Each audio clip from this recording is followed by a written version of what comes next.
Hey guys, how are you? How is everybody there in Instagram land and Facebook land? Welcome to the D channel, the D broadcast, which is the What Dee Thinks D Talk Live on Thursdays. Thank you so much to everybody for consistently joining me. You guys rock. Tonight is another amazing topic and an amazing night. I hope everybody's doing really well and you're all safe out there in beautiful, beautiful land, which is our world and our society at the moment. Tonight, our weather isn't that great here in Melbourne. I don't know how it is everywhere else or around the world. I'm sure people will tell us how the weather is and how they're all going. I want you to say hello, whoever's on. Say hello, let's do this. Let's bring some love into the world and some warmth to the topic as well.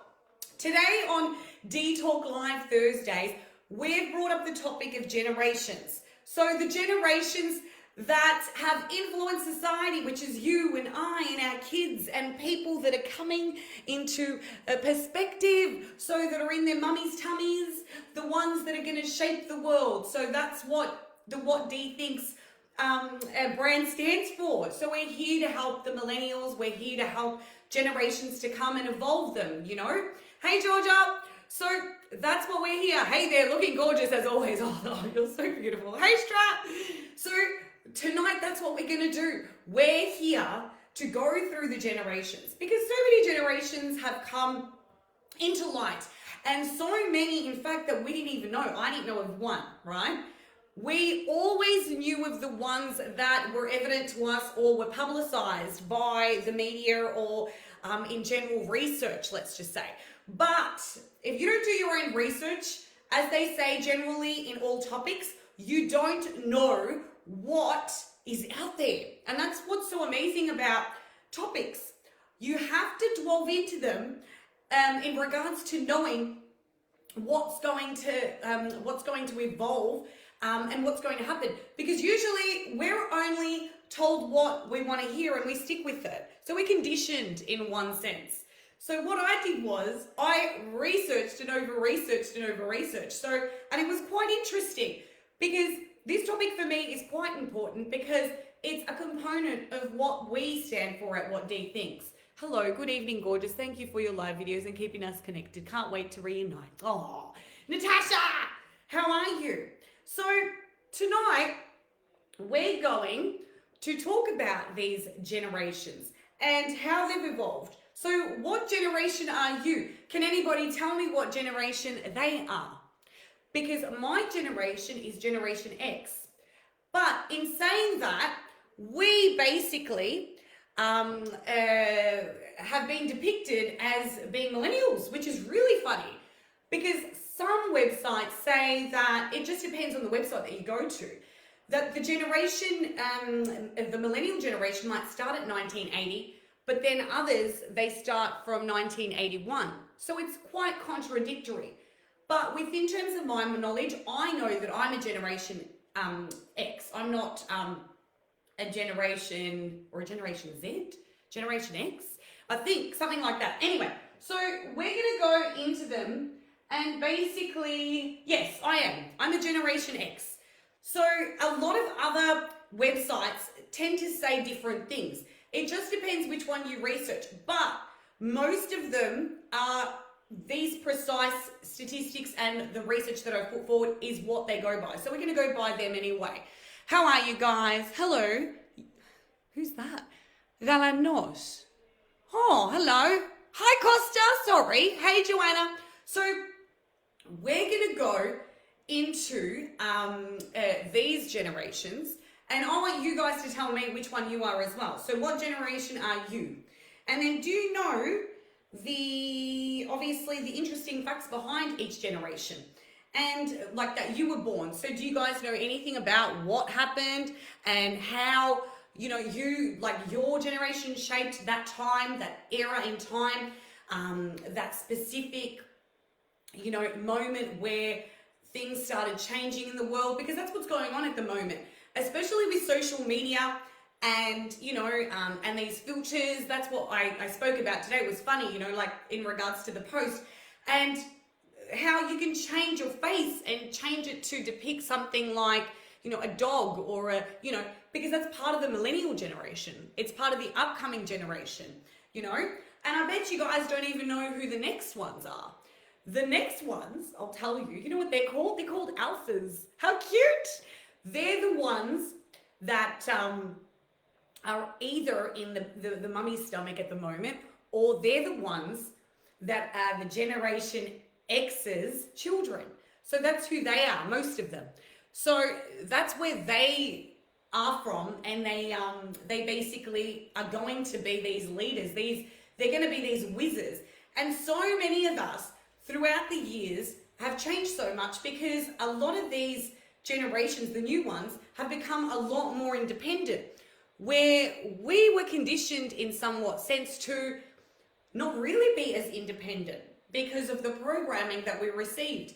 But these kids, they're a bit more tech savvy, they're a bit more in tune with what's going on, they do research a lot more, and they want to just get out there and get into the world. So that's why they're so much more evolved than what we were, That's why each generation keeps developing.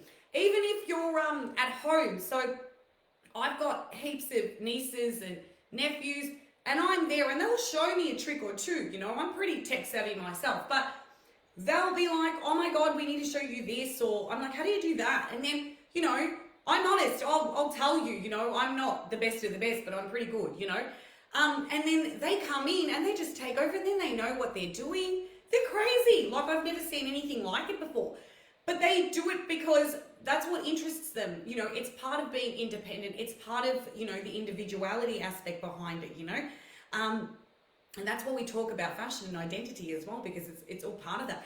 But they go ahead and just find things out for themselves. They research, they're even into like global warming. Like, we into global warming back in the days, it was what I was going to wear at, at church on Easter Sunday or Easter like Friday night, because that was like a full-on fashion parade back in those days, that's what we were about, hey Mary.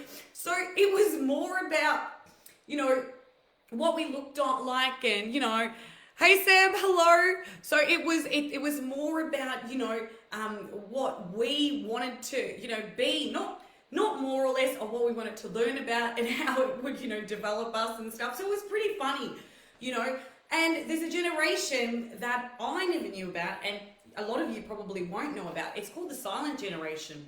And the silent generation was my father's generation, who is now nearly 80 years old. My father was born in 1941. And he's amazing, and most of you who know my father really, really warm up to him. He's hilarious. He's like a comedian. He's the best thing ever. I'm very, very close to my dad. And his generation was silent. And I'm like, what's so silent about? I don't even understand what's going on. So this silent generation that came into effect was through the years of 1928 to 1945.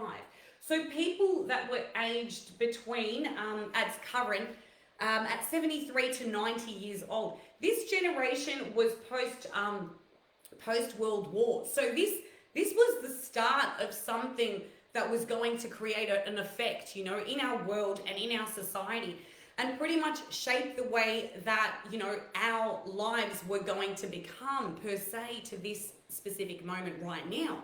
So it was amazing. Like, I never even knew about this generation. It was crazy. Oh, thank you, darling. Yeah, so I never knew about any of this, It was a generation where, it was hidden, because then you had your baby boomers, obviously. So I've literally got a whole thing here for you guys to know. It's crazy. So baby boomers were born between 1946 and 1964. So my mum's a baby boomer. And believe it or not, my mum's actually 13 years younger than my dad. My dad was a real catch, but so was she. They were beautiful together anyway. He loved her. That's the reason why I love his love. Remember what we said, right? Anyway, so they're currently between the age of 56 and 74 years old. And a current statistic at the moment I'm going by US statistics, but I'm sure it's a lot more. It's over about 71 billion, but it'd probably be even more because we're going to do it as a global scale, let's just say. It's huge. They're those people. Those people never had superannuation. That's the reason why our government, years ago, I remember at one stage, brought up superannuation and invented it because it was a form of income that we were supposed to live off once we had retired and we were comfortable, in order not to use the taxes that were implemented by normal working people for us to survive, in order for them to get off the pension. So that was one incentive, you know. Hey Rita, so it's a really interesting fact. So they never had superannuation, so they didn't even know what it was. But at that stage, I think because it was implemented so late on, that it wasn't something that was really evident to us either. So it was new. So their give in terms of what they brought was the superannuation, because the baby boomers didn't have that. It was more or less about, you know, getting taxed, going to work, doing what they had to do, and, you know, and they're more inclined, especially the baby boomers, they're more inclined to go into a bank and take out money. They won't do what we do. So we don't, like with the whole key cards, you know, my mum doesn't do key cards. I'm telling you now. They don't use an actual key card to put into, you know, the machine to take out the money. She's like, she'll say, you know, she calls me obviously Despina because that's my name. So she's like, Despina, can you please go and take out, you know, at the bank for me or whatever, because of what's going on at the moment. But usually she'll go in with my dad and they'll go into the bank. They won't sit there transferring like we do with these apps, or going in, you know, to like a teller or like an actual like a machine and, you know, put the card in and go, oh, there's my money, comes out. Because they're reassured and they're more comfortable doing that because they know that they feel more secure by doing it. That when we know in reality, it's the same principle at the end of the day. But they feel as though that this is what they want to do and this is what makes them comfortable. So you can't change it. It's baby boomers and silent generation. And then you have the Gen X, which is me! Woo! Our generation! So our generation was born between 1965 and 1980. I was born in 1980. So I am in fact a Gen X, which is what I said. But then from 1980, depending on the month I think it is, to 1981, that's when it starts becoming a Gen Y or millennial, right? My generation brought in the start to a new revolution in regards to fashion, 110%, because that's where you saw Clueless coming in. It was within that period at 1996 as well, which was a massive year of fashion, and a lot of different companies were coming out at that same time. We also had the start of, what was it?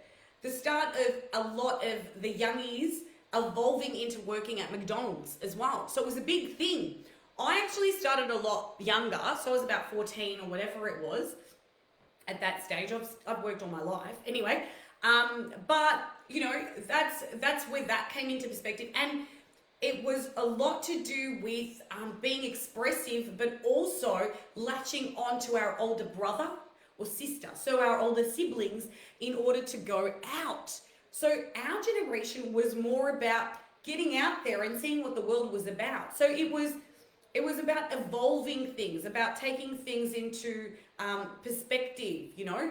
And a lot of these generations always had a specific, I'll tell you now, hang on a second. So specific things. So with us, Generation X, we still read newspapers. I'm like guilty as charged, right? Magazines, you know, they listen to the radio. I don't really watch TV, but a lot of the Generation X's do. They watch TV. I don't. You know, however, they are also very digital savvy, as I said, and they spend about 7 hours on Facebook, blah, blah, blah, blah, blah. So the highest of any generation cohort. So I do all my work, obviously, so that's the reason why I'm more on Facebook and stuff. So I don't base my whole life around it. But we are quite digitally savvy as well. So that's what we do. And yeah, our banking habits. So we do some research and, we use financial management online. We do a bit of online banking and stuff, but I'm more with the times and I'm a bit more, consistent with that. So that's Generation X.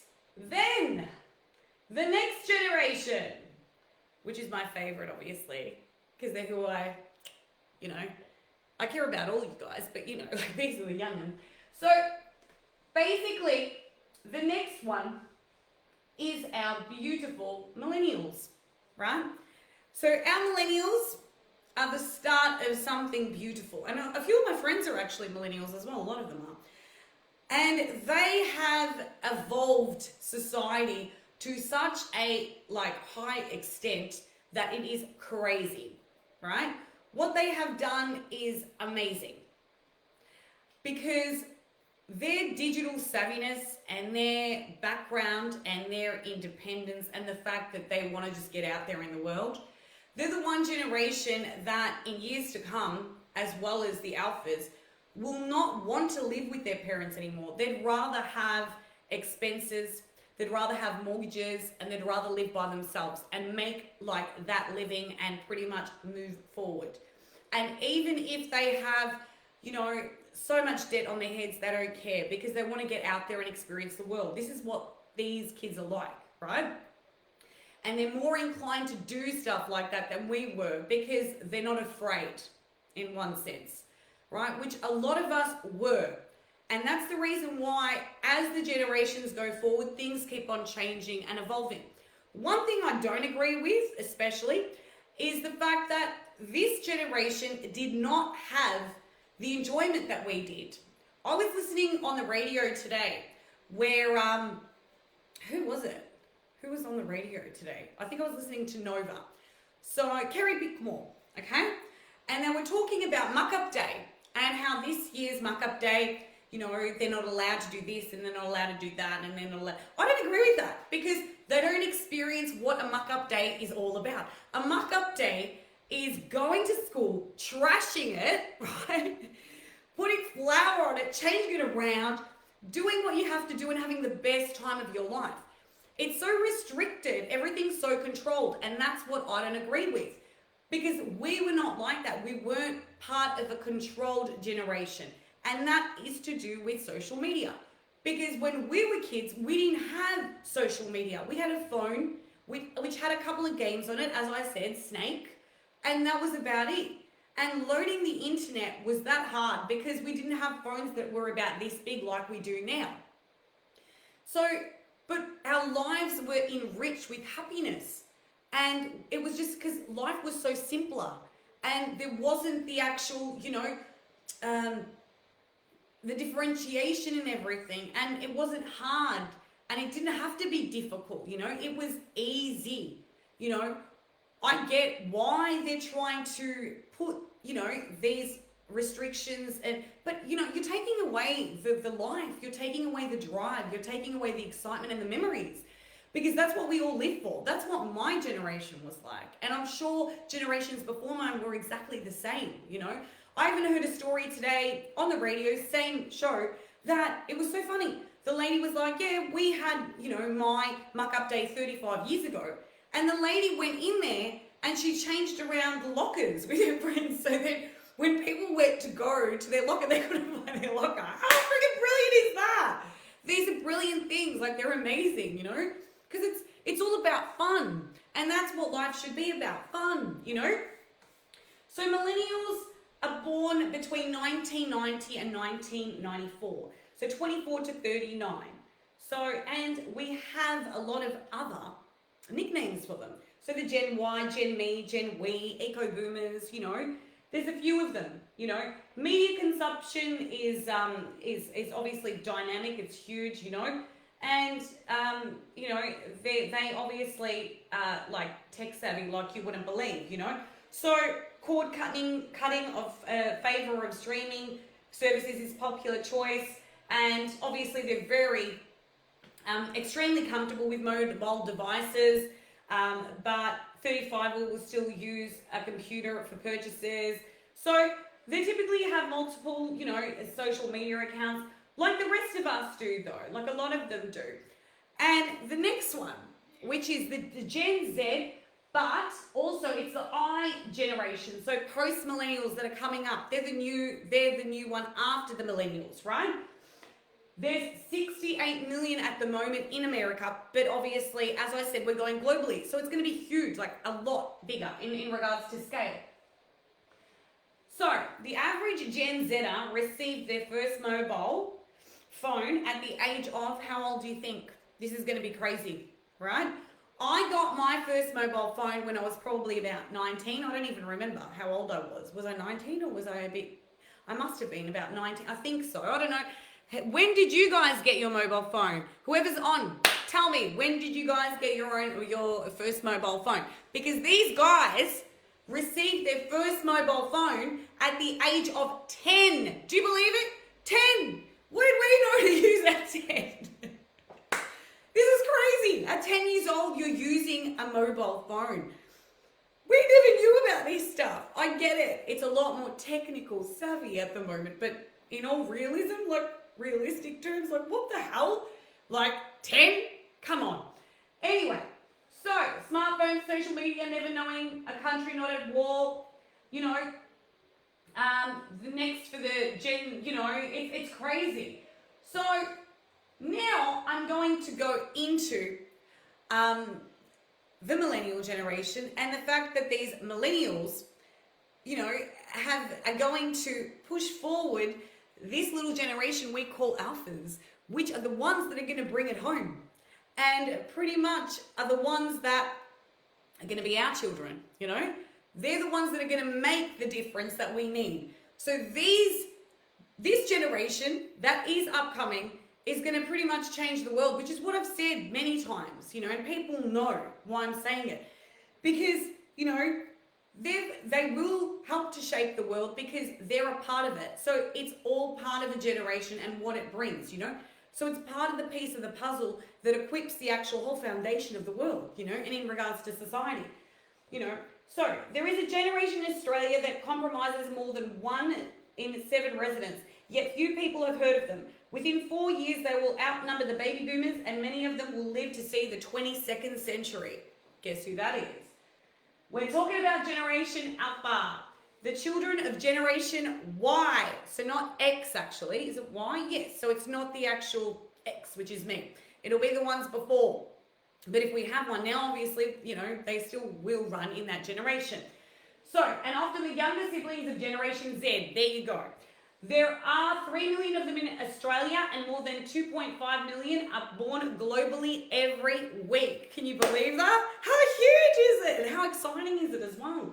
So when they have all been born, so by 2025, all of them will be born. So this generation then strives to the next, which I believe the next generation will be called Generation Beta.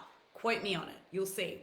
So, because it's all about the Greek alphabet, alpha, vita. So alpha is A, vita is B. So beta. So it's a generation beta again. Who knows what the other one's going to be called? Sita. I don't even know. Alpha, vita, gamma. Oh, gamma. There you go. It's gamma.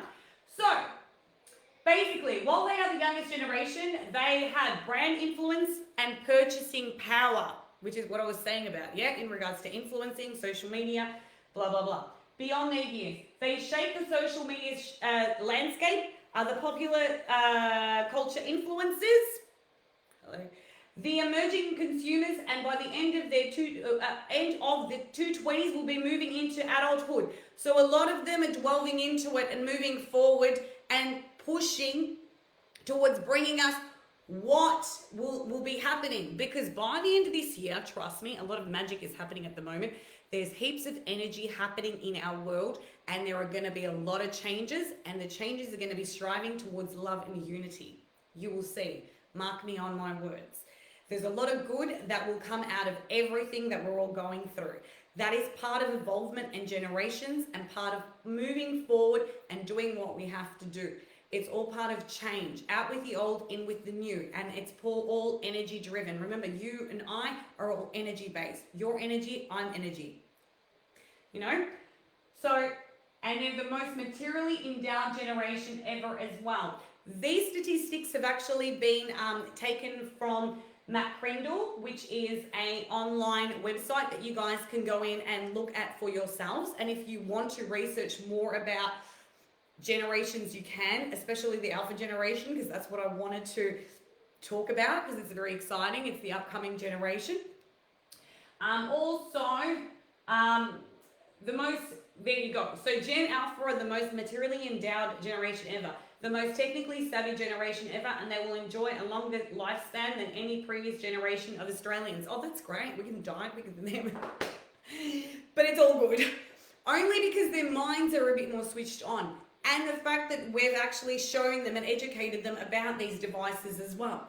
Like, I see a lot of ladies, when they go shopping, they're like, oh, here you go, here's the iPad, just sit there and, I don't know if that's good or I don't know if it's bad, but, so it's really up to the parent and how they, want to bring, their daughter, their son up, whatever they want to enlist in them. I get it. It's a thing that everybody does in order to keep them quiet, for them to go shopping, to do what they have to do, because they've got so many things that they have to shop for, or they have pressures and blah, blah, blah. I get it, right? But in one sense, it's also the fact that,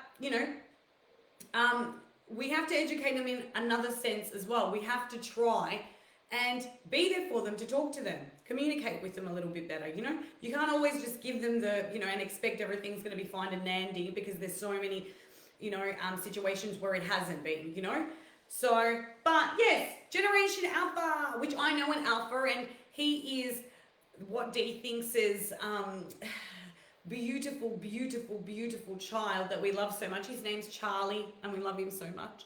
And he's the smartest little boy in the world. And he's exactly that. You put a laptop or you put an iPad in front of him, he's like this, And I'm sure a lot of your kids are like that as well. Hey, Stacey. Hey, Christopher. Yeah, like kids, these days, they're just getting smarter and smarter and smarter. But the thing about them is, because they're being so creative and exposed to things, that's where they need more support from people like us, right? Because we've been more or less drip fed. These kids have been pushed right forward. And that's the reason why they've got so many pressures in their lives as well. Because they're expected to be a specific way. Remember, they research. They know what's going on. Don't try and talk them out of, oh, you don't know this and you don't know that. They know everything. That's where they need to, more or less, be there. You need to be there in order to help them as well, yeah? Because they're put in a sense where it's too much for them. There's too much pressure. And, they need us to be there in order to say, you know what, it's all right. Don't worry about it. Don't look at it in that sense, because it's all there. You're able to sell this stuff. Hence why there are so many restrictions. I get it with social media, but still, that's where we need to bring in the light, the love into their lives again, how it used to be, how we were when we were younger, in order to enlist that. So the fear is taken away from it, and they're more comfortable, and they're brought back to the present, where they should be. Not where their minds are delving to because of media and stuff, because a lot of these things sometimes aren't even true, they're sugar-coated, they're fudged, they're manifested in a specific sense where it's not even real, Anyway, I will let you guys go. As I said, if you wanted to research, you can go to McCringle. There are a few other websites as well, like Kasasa, which is great. And also the Pew Research Center. Those last two that I had mentioned are American. The other one was Australian. So we did get what we needed to get from them as well. Thank you again to everybody for joining me tonight on Dee Talk Live Thursdays. It's been amazing. Please keep on helping generations evolve the way that we did, because we're dynamic and we're also beautiful in our own special way. And keep on shaping the world and changing it and pushing it towards, the better purpose that it's supposed to be.